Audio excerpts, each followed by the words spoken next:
everyone. Happy Monday. My name is Janelle Villiers, and I'm excited to be your host for the Janelle Villiers Podcast, where I talk about all things related to writing books, how to edit your book, how to publish your book, how to market the book, all the things. And a lot of times I come on here with tips for you, like I do today. Other times I interview other authors so you can hear from other authors and their experience and their journey.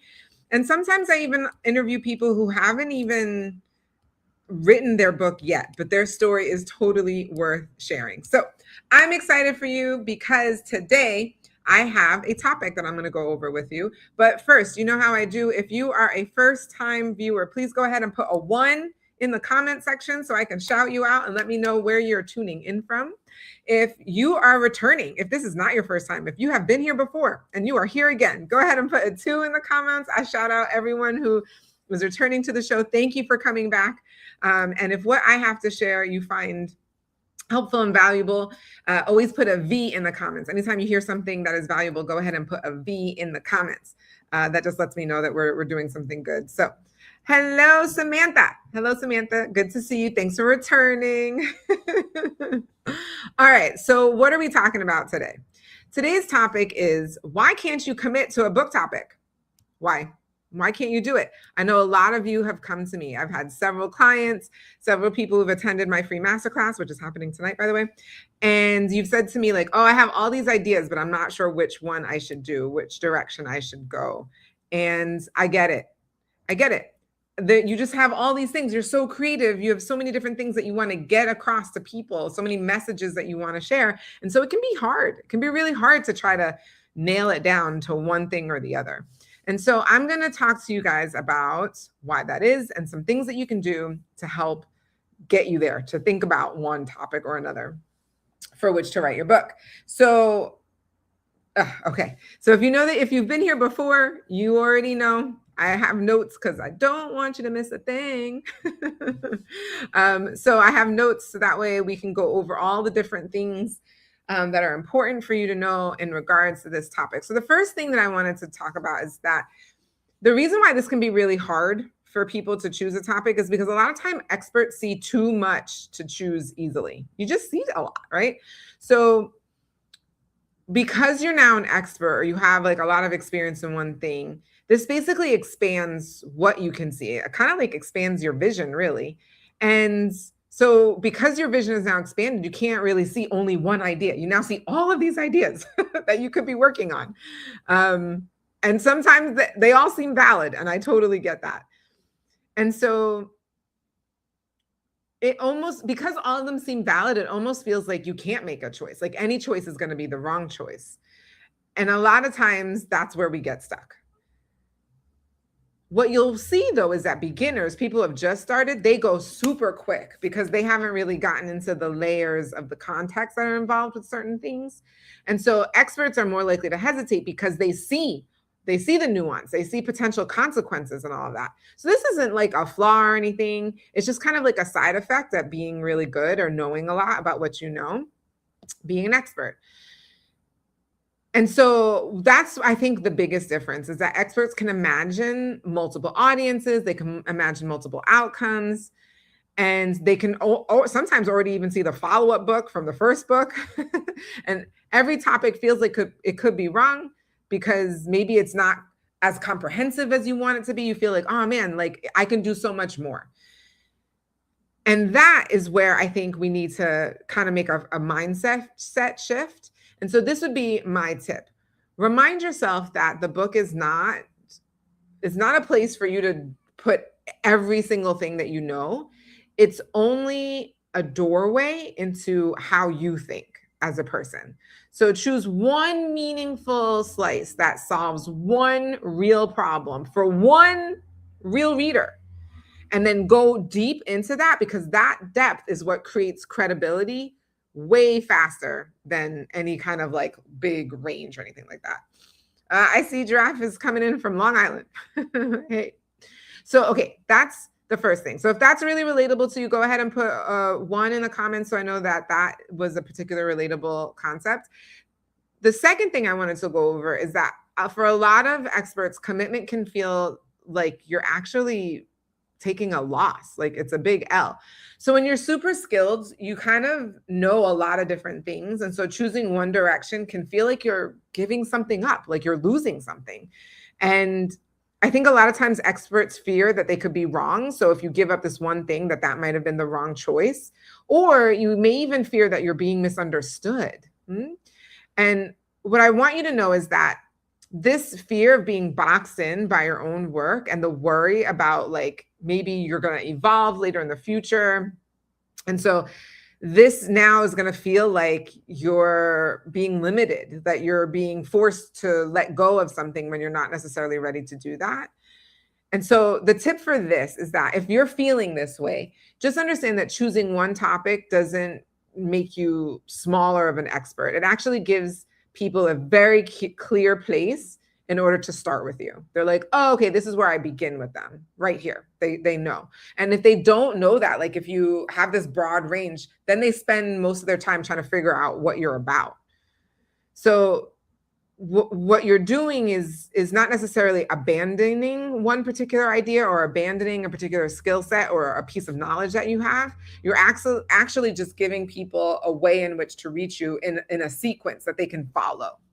Okay. So I want you to change your mindset there. If that was point number 2, if that was really helpful for you, go ahead and put a 2 in the comments. The third point that I wanted to bring out is that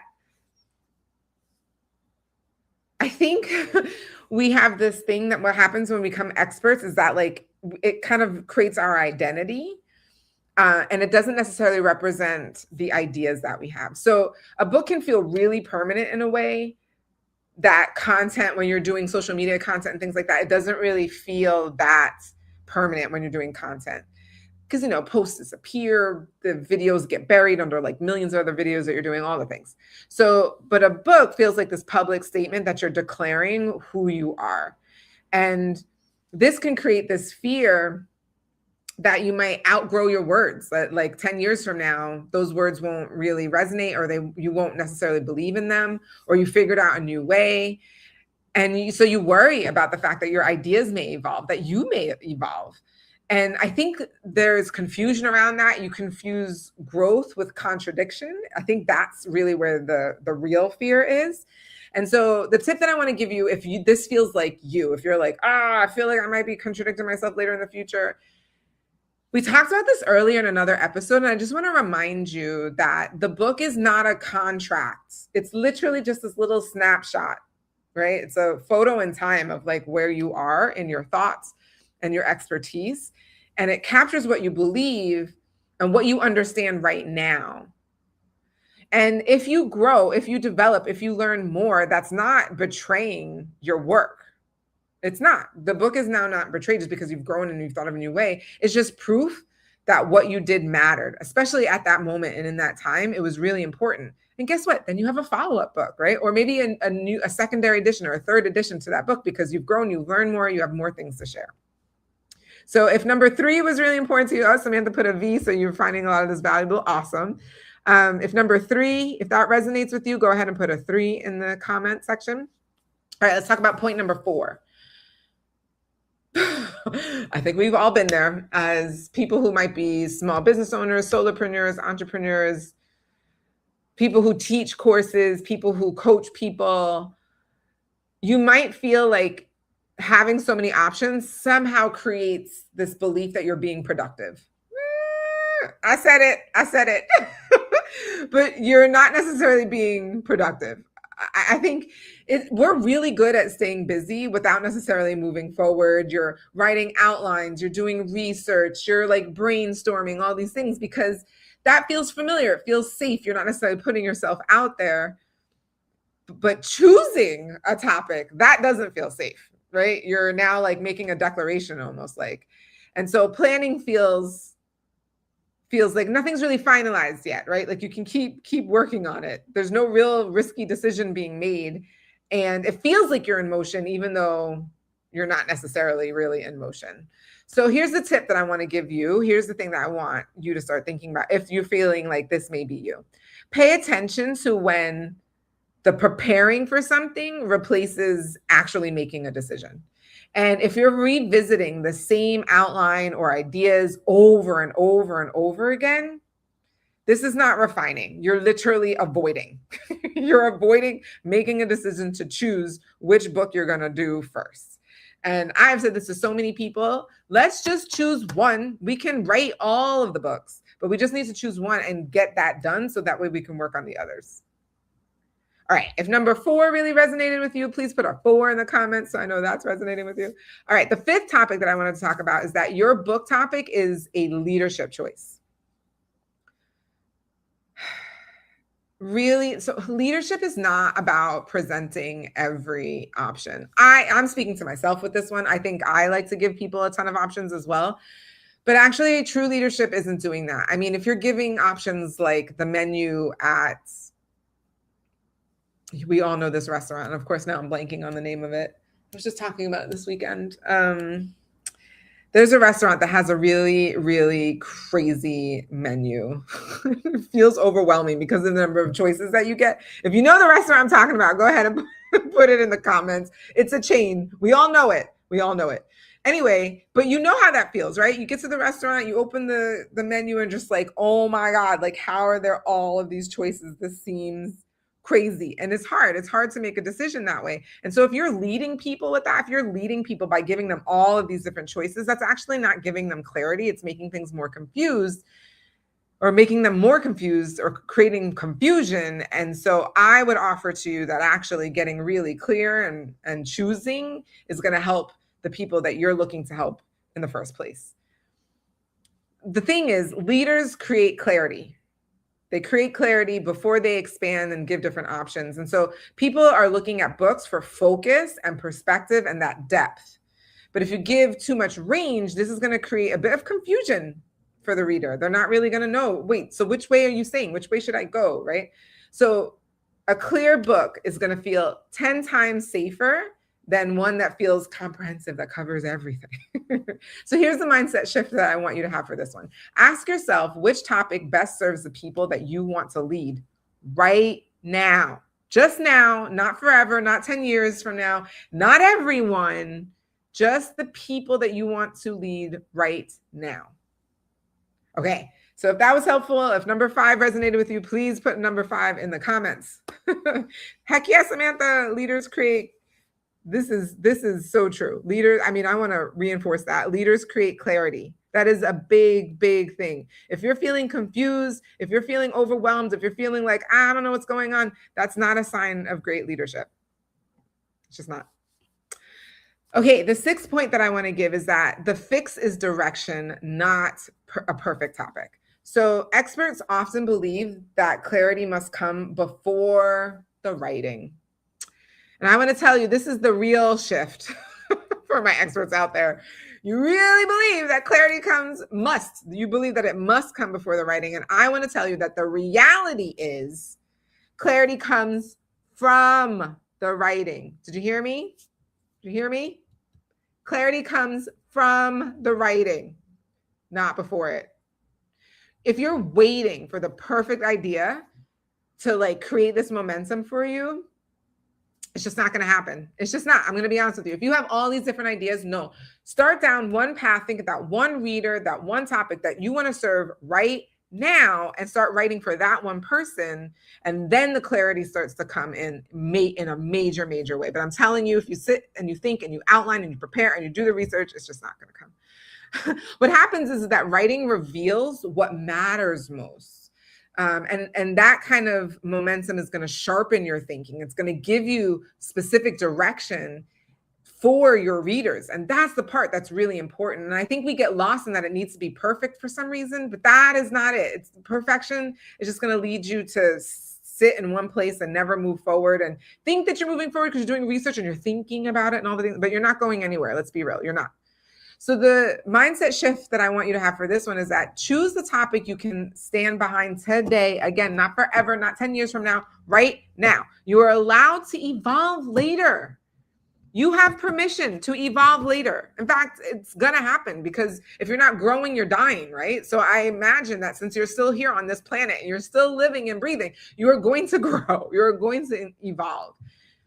And you're not required to solve your entire future in one book. You're just not. That's not it. This is just right now for this person. one message right now for this person. All right. If that was helpful, go ahead and put a 6 in the comment section so I know. Awesome. I got some eyeballs from Samantha. I hear you. Okay. So the 7th thing that I wanted to talk about is how to choose without regret. And this probably feels like the hardest thing to do, but I actually think it could be the easiest once you understand maybe a framework around it. I want you to identify who the book is for. That's really what it comes down to. Who is this book for? What are the key points and lessons that you want the reader to take away with them after they finish reading your book? So focus on them. What do you want the reader to get from your book? This removes honestly, half of the options that you've been thinking about are immediately removed just by switching the flip from what do you want to say to what you want the readers to learn. And then clarify the transformation that it offers. I want you to recognize that books sell outcomes, not necessarily the information. This is really what you're selling. So you want people to understand the transformation that they're going to get from reading your book. What are those things that they're going to learn? And then once you choose alignment over like, oh, this feels safe, that's how you know that the right topic will feel slightly uncomfortable, but deeply honest. And you got to commit to finishing that before revising what you already have. Just commit to writing what you currently have right now. The revisions come later. You're going to get editors anyway. So just get it out. And remember, it doesn't have to be perfect. Completion is what brings the clarity that planning never will. It just won't, guys. Getting it done, getting it out, and then you go back and revisit. And you're like, oh yeah, let me change this. Let me fix this. The editing process is a huge part of that. It's all helpful towards that. All right. So if number 7 really resonates with you, go ahead and put a 7 in the comments. And here we are. So those are the major 7 points I wanted to bring across with you. 7 is, in numerology, is the number for completion. So hopefully this feels complete to you. But as always, I'm just going to review the 7 main points that we talked about. If you're watching the live, go ahead and put an L in the comments. If you're watching the replay, go ahead and put an R in the comments, because I love to shout out even the people who are watching the replay. And so here's what we talked about. We talked about 7 main points as it relates to you not being able to choose the topic that you want to write about. And the first thing we talked about is that experts see too much. You just see too much. And so everything looks like it's going to work, that it's a possibility. The other thing that we talked about is that for a lot of times, experts feel like when you commit to something that you have to lose something, that you're losing a thought, a process, a vision, an idea. And that's really not the truth, because expanding the book and expanding for it to cover everything is actually going to lose your readers more than anything. And I want you to recognize that there is a bit of a paradox. This is the 3rd point, where experts believe that your identity is wrapped up in this book, not necessarily your ideas. And so I want you to just flip that and recognize it's your ideas that are being represented, and they're going to grow. They're going to evolve. The 4th thing that we talked about is that, honestly, guys, when you have too many options, it creates this false sense of productivity. You think you're being productive because you're researching, you're outlining, you're trying to figure it out, but you're really going nowhere. You're just spinning your wheels. The 5th thing that we talked about is that your book topic is a leadership choice. Leadership is about creating clarity. And so in order to be clear, you have to make a decision, and you have to talk about one thing. You can't give them too many options. It just isn't going to work. The 6th thing that we talked about is that you want to choose the direction that you're going. You want to think of that one reader that you want to help right now and write the book for them. What do you want the reader to take away with them after they finish reading your book? Change that focus, and it'll really help you decide which topic you're going to be doing. And then the last and 7th thing that we talked about is how to choose without regret. And it goes back to, who is this book for? Figure out exactly what you want them to learn after they read your book, and recognize that the clarity comes from writing the thing, not from thinking about the thing. So you got to actually write. You got to commit to writing, because you know that that's what's going to get you to the clarity. Honestly and truly, that's it right there. Okay, so I just want you to remember that you're not stuck because you somehow lack ideas or that you're lazy or anything like that. You're stuck because basically, guys, you just care. You care. And you're thinking about whether you're going to choose well or not choose well. And I want you to recognize, after all of these things that we've talked about today, that your book does not need to have the perfect topic. You just need to be committed to one topic. And leadership comes when you provide people with clarity. So choosing a direction that others can follow is the best thing that you can do before you actually even feel fully ready. All right. I hope you guys feel like this has been helpful. Again, if you found this valuable, go ahead and put a V in the comments. I see someone made a comment. I can testify clarity comes with the writing. Yes. That's right, Rebecca. It is so true. It does. It does. All right, guys. Thank you so much for joining me. I will be back next week, same time, same channel. I look forward to seeing you all then. Bye.